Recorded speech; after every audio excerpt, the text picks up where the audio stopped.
Return మళ్ళా హాస్పిటల్కి వెళ్ళిపోయాను. బయట తచ్చాడుతున్నాను. కొద్దిసేపటికి డాక్టర్ పిలిచాడు, నో మోర్ అని చెప్పాడు. దాదాపు అరగంట సేపు నేను ఏం మాట్లాడాలో అర్థం కాలేదు. తర్వాత గుండె నిబ్బరం చేసుకున్నాను. ఇన్ఫర్మేషన్ని కోదాడకు పంపించాను. దేవుని కృపను బట్టి వారు భౌతిక దేహాన్ని ఇచ్చారు. ఆ సమయంలో మా వదినమ్మ, ఆమె కోవిడ్తో సఫర్ అవుతుంది. అన్నయ్య కూడా కోవిడ్ సెకండ్ వేవ్లోనే అలా అయింది.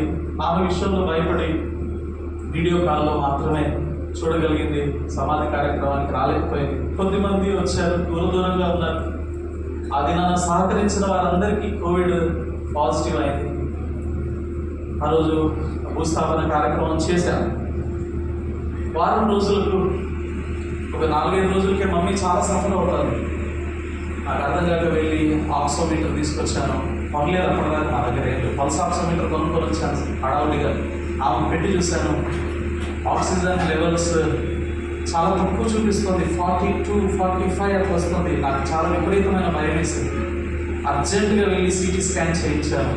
సిటీ స్కాన్లో ఒక లంగ్ అంతా పాడైపోయింది, ఇంకొక లంగ్ 50-60% డ్యామేజ్ అయింది అన్నారు. అప్పటికప్పుడు అంబులెన్స్ మాట్లాడుకొని అర్జెంటుగా నల్గొండకు తీసుకొని రావాల్సి వచ్చింది. నల్గొండలో అడ్మిట్ చేశాము. దేవుని చిత్తమైంది, దేవుని ఉద్దేశమైంది. దేవుడు మమ్మీని మహిమలోకి పిలుచుకున్నాడు. ఇక్కడే నల్గొండలో. ఆ రోజు మామయ్య పాల్, మామయ్య మోహన్ రావు, మామయ్య తర్వాత నాన్న దగ్గర సేవ చేసినటువంటి పాలన, వీళ్ళే నాకు ఇక్కడ సహాయం చేసింది. ఆ రోజు సేవకుడు కోవిడ్ని బట్టి ఎవరు రాలేకపోయినారు. అన్న బాక్స్ తీసుకొచ్చాడు, మామయ్య అక్కడ తప్పించాడు. నేను మమ్మీ దగ్గరే ఉన్నాను. ఆమెను తీసుకొని ఒంటరిగా నేనే ఇంకా ఎవరూ లేదు. నాన్నకి అమ్మని చూడాలని ఆశ, హాస్పిటల్కి రావాలని చూడాలని నాకు ఆయన భయం. ఆయన ఆస్తమా పేషెంట్. అసలు కోవిడ్ టైంలో తట్టుకోవడం కష్టమవుతుంది, ఆయన పోగొట్టుకోవడం కష్టమవుతుంది. ఆయన అస్సలు రానివ్వలేదు. చివరిలో రానిచ్చారు. నాకు భయం వేసింది. ఆ సమాధి పెట్ట ఓపెన్ చేసి అమ్మను ముట్టుకొని అమ్మను తాకి అట్లా చేసుకుంటే భయం వేసింది. నువ్వు ముట్టుకోకు, అది కోవిడ్ వస్తుంది. పిల్లల్ని రానివ్వలేదు. దేవుని కృపను బట్టి మేమే సమాధిని చేశాము. అయింది. దేవుడు ఎంత అద్భుతంగా కాపాడినారంటే, ఆయన ఆస్తమా పేషెంట్, ఆయన కోవిడ్ ఇప్పటివరకు పాజిటివ్ రాలేదు, ఎప్పుడూ రాలేదు. చాలా చక్కగా కాపాడబడ్డాడు. నేను చాలా సంతోషించాను. ఎందుకంటే మా ఇంట్లో బలహీనమైనటువంటి శరీరం కలిగింది ఎవరికంటే నాన్నకి విపరీతమైనటువంటి అనారోగ్య సమస్య ఉంది. ఆయన విషయంలో చాలా బాధపడ్డాం. చాలా బలమైన వ్యక్తి ఎవరంటే మా అన్నయ్య.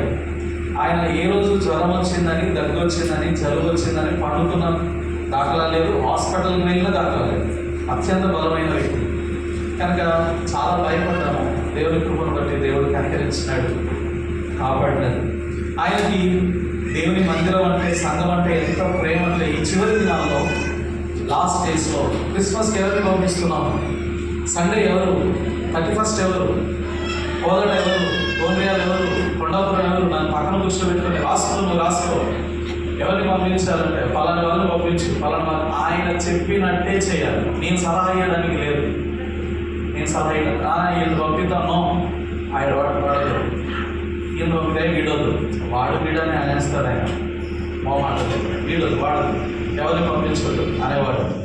కనుక ఆయన ఎవరు చెప్తే అట్లనే, వాళ్ళు అందుబాటులో లేదంటే ఈయనను పంపించు. లాస్ట్ మినిట్ వరకు కూడా ఇది అంతా క్లియర్ చేసేసినాడు మినిస్ట్రీ అంతా. రేపు సండేకి ఎవరు వెళ్ళాలో క్లియర్ చేసినాడు. 31st, 1st ఎవరు వెళ్ళాలో బ్రాంచెస్కి, వాటిని మినిస్ట్రీ అంతా ముందుగానే ఎవరెవరికి చెప్పాలి ఏంటి అంత క్లియరెన్స్ చేసినాడు. దేవుని సంఘం అంటే ఆయనకు అంత ఇష్టం. నేను చర్చ్ ప్రేయర్కి వెళ్తున్నానంటే హాస్పిటల్ నుండి, ఎలా నీకే చర్చ్ ప్రేయర్ ఉందా? నాకు లేదా? నేను ఇక్కడ హాస్పిటల్లో పడున్నాను కదా, నువ్వైతే సంఘంలో సేవ చేసుకుంటావు, నేనేమో నెలల తరబడి వారాల తరబడి ఇక్కడ ఉండాలా? నా సంఘానికి పోదా? ఆ సంఘం సంగతి ఏంటి? ఆయనకు దేవుని మందిరంలో పనిచేయడం అంటే అంత ఆసక్తి. చివరి దినాల్లో ఆయనకు అనారోగ్యంగా ఉన్నప్పటికీ కూడా ఎవరు పిలిచినా కాదనకుండా ఆటో మాట్లాడుకుంటాడు. ఆయన బస్సు ఎక్కలేడు, ఆటో మాట్లాడుకుంటాడు, ఆటో ఎక్కుతాడు, ఎక్కడికైనా ఆటోలో వెళ్ళిపోతాడు, పరిచర్య చూసుకుంటాడు, వస్తాడు. ఫ్యామిలీ అంటే కూడా అంత ప్రేమ. మొన్న కూడా హాస్పిటల్ బెడ్ మీద ఉంది, అరే మా పందిళ్ళకు డబ్బులు పంపించు, ఫోన్పే చేయి. ఏ నెంబర్కి చేయాలి ఆయనే చెప్తాడు, ఈ నెంబర్కి ఫోన్పే చేయి, పంపించావా, వెళ్ళిందా అని కనుక్కుంటాడు. వాళ్ళ చెల్లెళ్ళన్నా అక్కలన్నా ఫ్యామిలీ మెంబర్స్ అంటే విపరీతమైన ప్రేమ.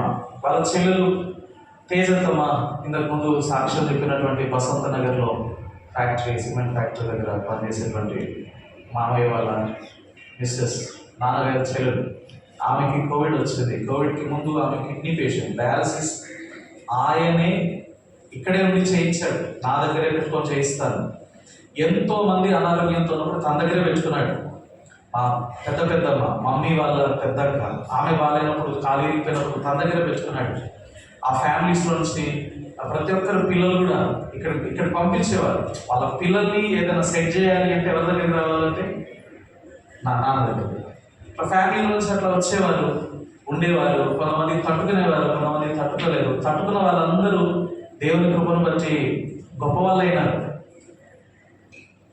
కొంతమంది నీకు చాలా ధైర్యం ఉంది, నువ్వు చాలా తట్టుకోగలుగుతున్నావు, అన్నిటినీ ఎదుర్కోగలుగుతున్నావు, అన్నిటినీ ఫేస్ చేయగలుగుతున్నావు, అది చర్చ్లో కానీ ఫ్యామిలీలో కానీ ఎక్కడైనా.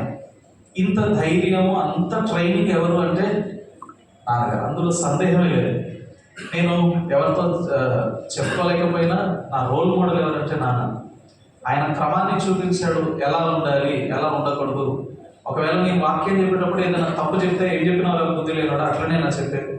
అట్లా మాట్లాడతారు ఎవరైనా. ఒకవేళ ఎవరైనా పెద్దవాళ్ళు అంటే చాలా సీనియర్ దైవ సేవకుడు ఒకసారి క్రిస్మస్కి మా దగ్గరికి వచ్చి ఆయన వాక్యం చెప్పేటప్పుడు బైబిల్లో అసలు క్రైస్తవుడు అనే పదమే లేదు అని అన్నాడు. వెంటనే మెసేజ్ అయిపోయిన తర్వాత ఆయన కూర్చున్న తర్వాత ఈయన లేచి బైబిల్ ఓపెన్ చేసి బైబిల్లో క్రైస్తవుడు అనే పదం ఎక్కడెక్కడ ఉందో చదువుదాం అని చెప్పి తీసి బైబిల్లో క్రైస్తవుడు ఎక్కడెక్కడ ఉందో వచనాలు చదివించినాడు. అంటే ఎవరైనా పొరపాటున ఏదైనా టీచ్ చేస్తే వెంటనే కరెక్ట్ చేసేస్తాడు, అక్కడే కరెక్ట్ చేసేస్తాడు. ఉదయకాలం వాక్యం చెప్పిన విజయధర అన్న మీ చైతన్యపూర్లో ఉన్నప్పుడు బైబిల్ స్టడీస్ తీసుకున్న దానికి వచ్చేవాడు. అంటే బాగుంది, విజయధర అన్న కూడా అన్నాడు, ఏం చెప్తున్నాడు రా అంటే. ఒకవేళ ఏదైనా తేడా అనిపిస్తే ఎక్కడైనా ఆయనకి ఏదైనా అర్థం కాకపోతేనో ఇబ్బంది అనిపిస్తేనో డైరెక్ట్ ఉప్పు సూటిగా అనేస్తాడు, మొహం మీద అనేస్తాడు, నిర్మోహమాటంగా మాట్లాడేస్తాడు. దేవుని కృపను బట్టి ఆయన కోదాడలో పరిచర్య ఆరంభించున్నటువంటి ప్రతి 10 సంవత్సరాలకు ఒక బ్రాంచ్ ఆరంభమైంది. మధ్యలో చాలా బ్రాంచెస్ అయినాయి. గోల్రేలో 1993లో బిల్డింగ్ అది మందిరం స్టార్ట్ చేశారు. పరిచర్య ఎప్పటి నుంచో అయింది. నారాయణపురంలో 2003లో మందిరం ఆరంభించారు. కాపుగల్లో 2013, విజయరాజన్న కాపుగల్లు 2013 ముందుకు కొన్నాము, కానీ టేబుల్ స్టార్ట్ చేసింది 2001 టేబుల్ స్టార్ట్ చేసింది 2003 సారీ. నారాయణపురంలో 2003 83లో గోల్రేల, తప్పు రాస్తున్నా, గోల్రేలలో 83, 93 నారాయణపురం, 2001, 2003లో టేబుల్ స్టార్ట్ చేశారు కాపగల్లు.